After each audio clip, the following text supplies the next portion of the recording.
નમસ્કાર દર્શક મિત્રો, પાટવી ગુજરાતી ન્યૂઝ ચેનલમાં આપનું હાર્દિક સ્વાગત છે।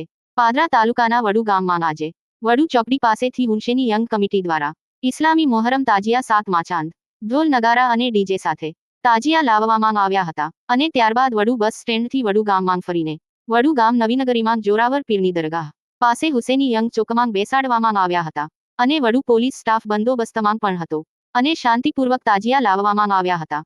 પાટવી ગુજરાતી ન્યૂઝ રિપોર્ટર હર્ષદ પરમાર, જલાલપુર।